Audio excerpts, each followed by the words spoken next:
football getting you set for the 2019 campaign in the ACC with a matchup that's not intriguing on the field necessarily when it comes to trying to predict a result, but a lot of storylines on one side in particular that's going to be fascinating to see how it builds throughout not only this season, but next season in Atlanta for Georgia Tech, and also a very historic day for the conference. We got Ryan Cantor on the line from Shaking the Southland.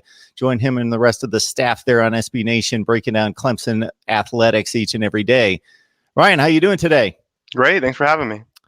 Definitely. So on August 29th, the ACC network kicks off with a Clemson home game against Georgia Tech. So a conference game for these two, but a Georgia Tech team that we have not seen in forever, with, of course, Paul Johnson stepping away, Jeff Collins in place, going to turn over the roster, the terminology, the entire approach, especially on offense. And it should be interesting to watch them kind of bite the bullet, take the transition, and try to make the best out of it. Yeah, I mean, Paul Johnson went to two Orange Bowls. He won a conference, or won the ACC, won an Orange Bowl. So he had success there. It was up and down, and it seemed to be trending down towards the end. The time felt right. They were turning over a lot of their roster regardless. So this is really a combination of this year, probably going to be a rebuilding year just anyway. They only have 4 guys returning on offense and only 3 on defense. But now you add the element of a completely new offense, players potentially switching positions. They didn't even have a tight end. They had to bring in Tyler Davis from UConn as a transfer, who will be their only real tight end, because that wasn't part of the previous offense. So a lot of changes on top of that. So this is expected to be a rebuilding year for them, as you say. But I think the triple option has sort of played its course, had a success, seemed to be trending down.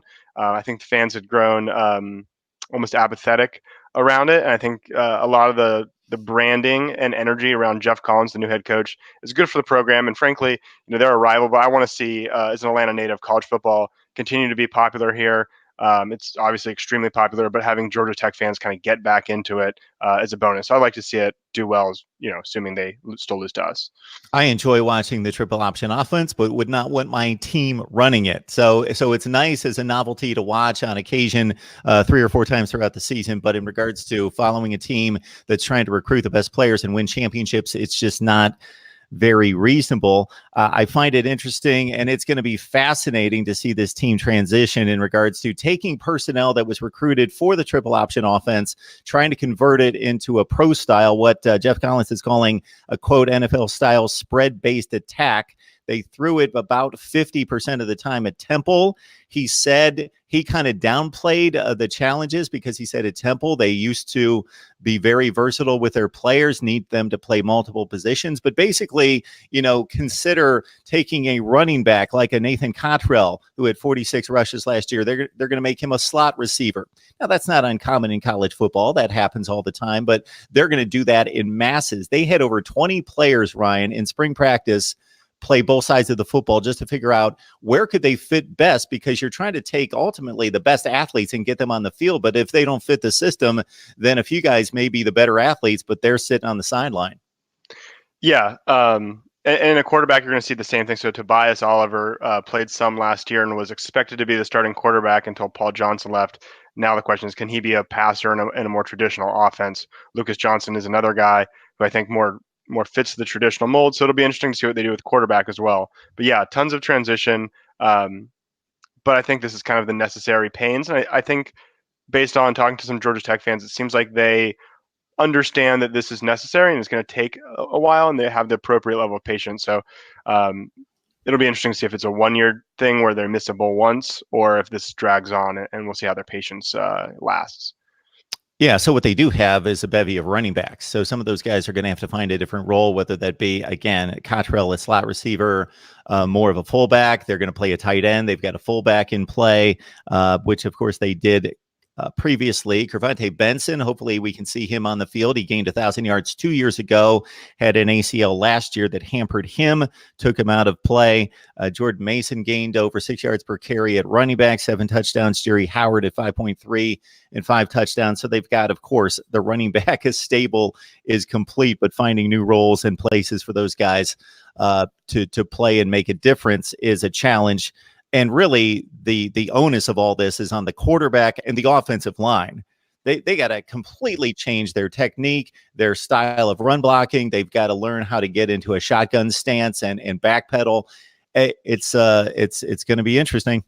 Yeah, so the offense. So in this particular game, it'll be interesting. You have a completely new Clemson defensive line, lost all four starters, and Albert Huggins, the primary backup, who got a lot of play against an offensive line who we don't even. I mean, they almost never pass block last year, so that's going to be very different for them. So it'll kind of be weakness on weakness there. It'll be a little interesting to evaluate that matchup, and we probably won't really know if, regardless, depending on what happens, if Clemson really just gets to the quarterback a lot, is that a statement about Georgia Tech's offensive line or Clemson's defensive line? That'll probably take a few weeks for us to understand.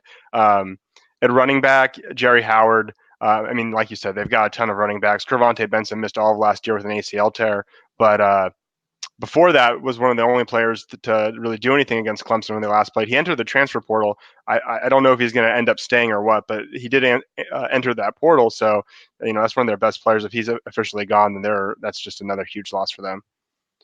Talking Clemson, Georgia Tech, they kick off the ACC network on Thursday night, August 29th. We got Ryan Cantor on the line from Shaking the Southland at SB Nation, so please join him and the rest of the staff as they get you set for Clemson, and not necessarily this being the most challenging game, but coming up right after, you got Texas A&M and you've got Syracuse, so what are being targeted as the most difficult games on the Clemson schedule after going 15-0 last year. Would love to know the last time Georgia Tech was a 35.5-point underdog. Yeah, I don't know. When I was in school, I think we were 1-4. We lost to them twice in the same season in 2009, losing in the regular season and then again in the conference championship game. I think they still hold the all-time series lead against Clemson, but now we're on a roll here and they haven't beat us in a while. 35.5 is pretty crazy. And last year Clemson was 9-6 against the spread, so possible that they could cover that. I don't know that you ever bet on any team, regardless of Alabama versus the Citadel. Doesn't matter. I don't think you bet on more than 5 touchdowns because it's just sort of game flow at that point. But yeah, Clemson, huge favorite in this one. Interestingly, you mentioned the schedule being very front loaded. I asked a couple of our writers, and I tend to agree with this take, that if Clemson's going to lose a game, I think it's more likely to be one of the first 3, Georgia Tech, Texas A&M, at Syracuse, than any of the next 9, or the whole collection of the next 9. So it's very front loaded. Clemson tends to improve dramatically throughout the season, build depth throughout the season. So if they're more vulnerable early. So I think those first 3 have more than half of the danger on the schedule there. As we talked about the last time we got together, Ryan, the game, certainly if they lost to Texas A&M, it would make it a little bit more just interesting. But obviously that's not a conference game. So the game to keep an eye on is, of course, the trip to Syracuse, because then if there's an upset there, then although it's very unlikely, it puts Syracuse in a position to control the division. If they can make it through the entire conference schedule and only lose 1 game, then they control the division. So that would be the intrigue. But otherwise, it seems to be a done deal in regards to Clemson's dominance continuing again this season. And Florida State, I just don't think is going to have it to be able to, even if they could pull off the miracle on the road against Clemson, to survive the rest of the slate with only 1 loss. Getting back to this matchup, we both talked about it before we came on. This Georgia Tech defense was decent, like mid-level, somewhere between 7th and 9th in the ACC in all the major standard statistical categories last year, but these guys aren't coming back. They lose 8. Yeah, so they've got some linebackers returning, and they'll be strong there. But to your point, the rest of the defense, and that's not a coaching transition thing. They were only, frankly, for a while, they were only kind of so under Paul Johnson, and in the traditional stats tended to benefit from the ball control offense they ran. So now if they're playing more tempo, that's going to stress the defense more, and they're already probably going to be a rebuilding defense. So I think we could see a lot of fireworks from Death Valley on Thursday. All right. Really good stuff from Ryan Cantor from Shaking the Southland. We encourage you to stop by there for your Clemson football take. And it's Georgia Tech, it's Clemson. Regardless of the final score, it's historic for the ACC network launch and Jeff Collins' rebuild in Atlanta, where there's, as Ryan mentioned, a wealth of high school football talent that if he can gather a portion of it, rip it away from Georgia in particular, they may be able to do some damage in future years, maybe 2021 and beyond in the ACC Coastal, where there is no dominant program right now. Yeah, they're going to certainly recruit a lot differently with a totally different offense, and Jeff Collin brings a lot of positive energy. So I think this year they just want to be competitive. I think there's some interesting matchups that Clemson fans will want to keep an eye on in this game. But I think the game itself, I think it's a little hard to judge and say, oh, we beat Georgia Tech by X, we're fine, or I'm worried.